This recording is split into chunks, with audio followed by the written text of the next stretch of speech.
Hello everyone, myself Dr. Sriparna Saha. I have already uploaded a video on overview of genetic algorithms. Today is the second video of that lecture series. So before going into the today's lecture, let us overview what we have already discussed. So the genetic algorithm. So the name genetic that came from the word gene, and gene that is formed by the DNA code is unique for a species and it can vary from one to another. This is basically a spiral helix of protein substance and it looks something like this. And we have already discussed that genetic algorithms are the twist on local search, and here each state of that algorithm is represented by a string of some alphabets. It could be binary representation, it could be real value representation, it could be different sorts of representations. We're going to discuss about this thoroughly in the coming videos. And after that we need to generate a population. So initially the population is generated by k randomly decided states. From the population we need to decide the fitness function criteria, or we need to decide a function how we can measure the goodness of one particular state. Based on the value of the fitness function we need to select. Thus we need to select some population from the pool of the population. That process is selection. After that we can go for the crossover, then the step is mutation and the new child population is generated. So just have one example, that is the pool of 4 population over there. Then some criteria has been decided to calculate the fitness function, and based on the fitness function 2 genes are selected. Then we have decided the crossover point. Then based on the crossover point we have gone for the crossover, and after the crossover is done we have gone for the mutation, and after the mutation we have generated the child population. And this total process is known as reproduction. It is already been covered. If you want to have a better look at how the crossover point need to be decided, how the mutation is done, you can go for the video that is given in the link. So we have already discussed that there are some pros and cons of genetic algorithm. There are the positive points, that is the random exploration of the search space can be possible, and the negative points that there is a large number of tunable parameters. So it might be difficult or it's not always possible to get great result in comparison with other algorithms that are available. So these things are already covered. So today we are going to discuss about the architecture of genetic algorithm. So this is the basic block diagram of any sort of genetic algorithm. So what is that? So first we need to start the genetic algorithm. After that we have already told we need to generate a initial population, that is a pool of mating, that the chromosomes that are initially generated, and each chromosome structure is basically represented by one state, that is each state has been represented by one chromosome structure basically. So that is the generation of the population, that is the next step. So how we do it? We basically randomly generate the states. After the population has been generated randomly, then we have gone for the fitness calculation, that is how good each state is or how much we are closer to the global minima. So that is the thing. So we have done the fitness calculation. So after the fitness calculation has been done, we need to check whether we have already reached our goal position. Might be that we have generated the initial population in such a fashion that we have already reached the goal state. So do we? So that we need to check by the converge. If we have already converged, then we are going to stop the algorithm. If we haven't converged, then we need to go for the selection of the genes that are already present in the mating pool, and the selection is done on the fitness function that closer, that is suppose one state is suppose 10 unit close to the goal state, and it is the minimum distance of any state that is present in the mating pool with respect to the goal state. So that is the best fitted state we can say.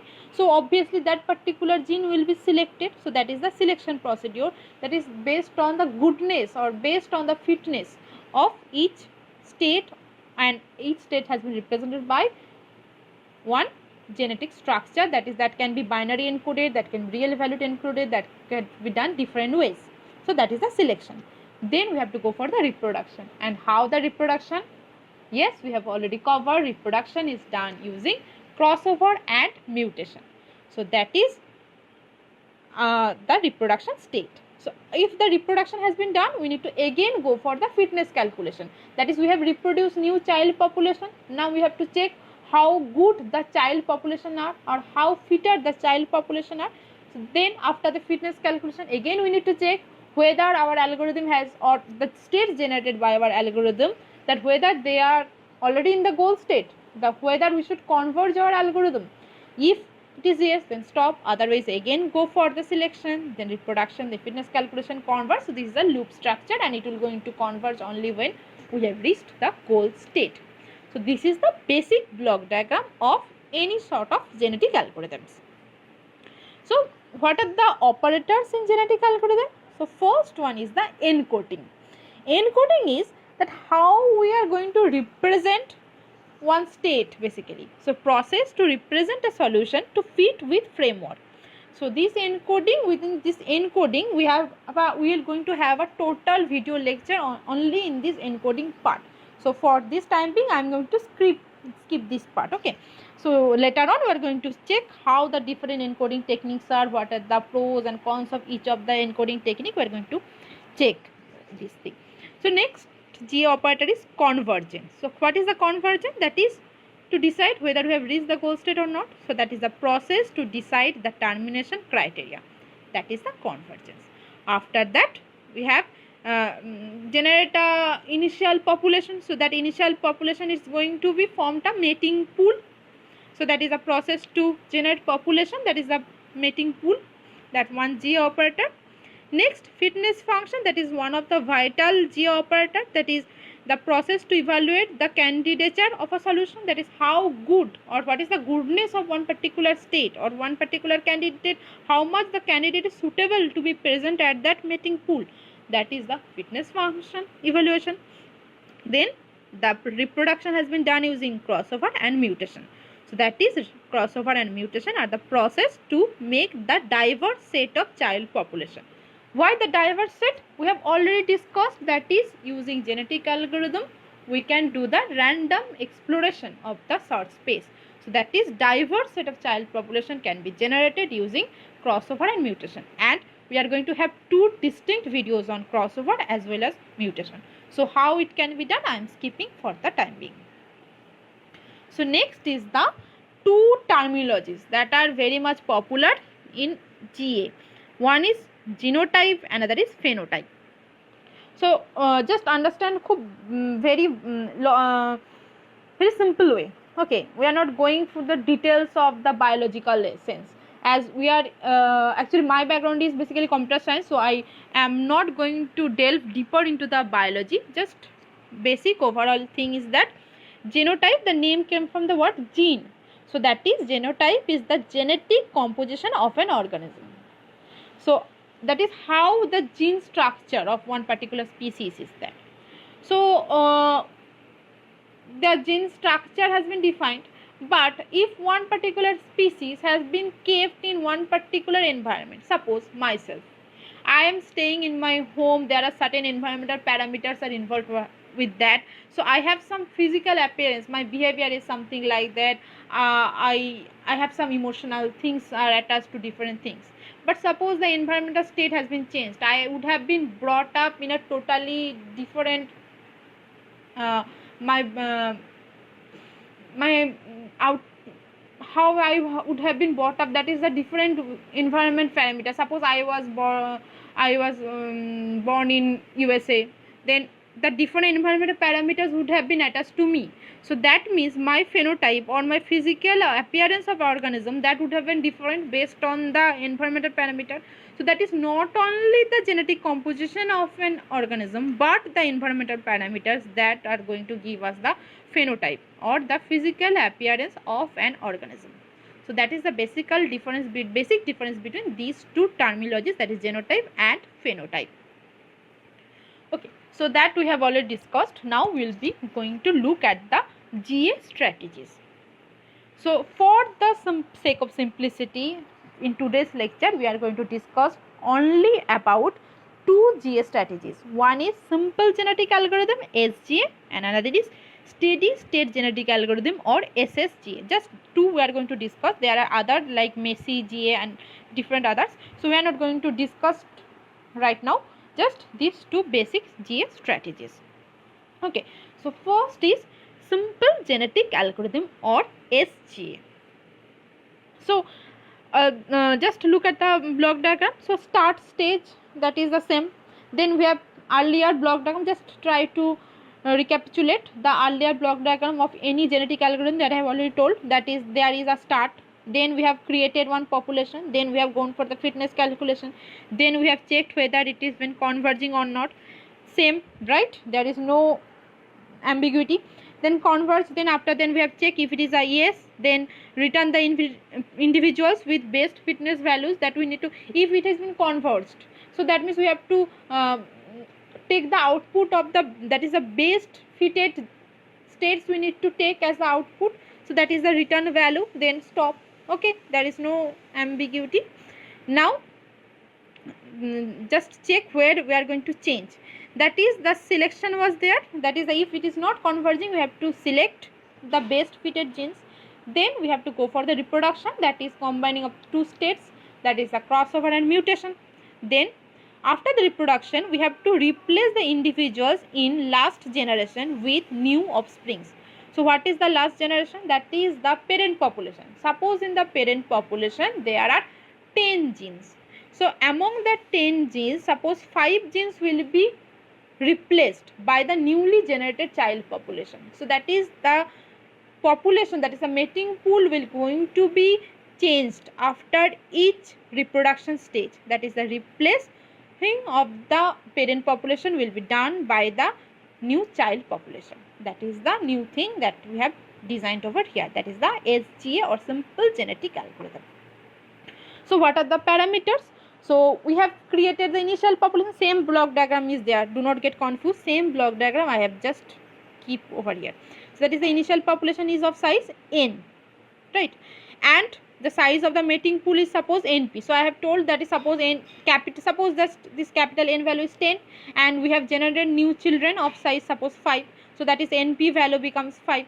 So that is same thing, that is the selection of the size of the mating pool. So that is, these NP values will be less than n, that is NP is less than n, and these NP values will going to replace the NP values from that n population. Okay, so these are the features of SGA, that it is going to produce two good results, and it is a computationally expensive ones, and as it's a replacing thing, so it might produce overlapping generation, and this SGA is applicable for large initial population size. That is, the initial population size should be large. It is, if the initial population size is very small, so we cannot do the replacing thing. Suppose the initial population size of very small, I have given the example of 10. So for the 10 it is not applicable SGA. So if we are that replacing within a very small initial population size is going to always going to give us the overlapping generation. So we are going to trap at one particular point, we are going to revolve around that particular point, we are never going to reach the global minima. So that was the negative points of SGA. So after that we have gone for the next strategy, that is the steady state genetic algorithm or SSGA. This is the block diagram. So start is there, then initial population size of n, that was earlier of SGA, right? Then in SGA what we have done, that is the earlier one, simple genetic algorithm, what we have done, we have selected NP, number of individuals from the mating pool, but here we are going to select only 2 individuals. That is the change we have done. Then we have done the reproduction. Then we have to check whether the reproduce or the child population are duplicated or not. Are they duplicated? Then reject it. So what is the advantage of that? So if we are going to check the duplication of offspring, this producing of overlapping generation can be removed, or we can deal with this disadvantage of SGA. Okay, so we are going to check whether the offsprings are duplicated or not. If no, then we have to calculate the fitness function. Then we have to check whether the offsprings are beta or not. Why? That might be we have generated some children that are of fitness function lesser than their parent population. So if would have been lesser, then we in what we have done for the SGA, if the child population are of lesser fitness value, then also we would have replaced the child population with the parent population. That is, we are replacing or we are making the mating pool overall fitness function decreasing. That is, total mating pool fitness function going to decrease. That should not be done, right? So we are going to give one stage here, that is the checking of duplication of offspring and whether the offsprings are better or not. Then if the offsprings are better, then we are going to replace the worst parent with offspring. Then checking whether the algorithm is going to converge or not. If it is converging, then we have to return the best individuals. Then stop criteria. So this is the SSGA, or steady state genetic algorithm. Then there are the features, that is, it's computationally less expensive. Why less expensive? That is based on basically these two stages, that is whether the duplication of offsprings are there or not, or the offsprings are better or not. Based on these two stages, that we are not going to trap at one particular point, we are going to evolve. That evolution is guaranteed. So that is that computationally less expensive, and chromosomes are of longer length, and it could be applicable for small initial population size. So this is SSGA, and the limitation is that it might stuck at local minimum. So this is all about the two basic strategies of GA. Later on we are going to discuss different strategies of GA, but initially I am going to focus on some preliminary concept of GA, then we are going to delve into much deeper. So that's all for today. Thank you everyone for investing your time, and happy studying. Bye bye.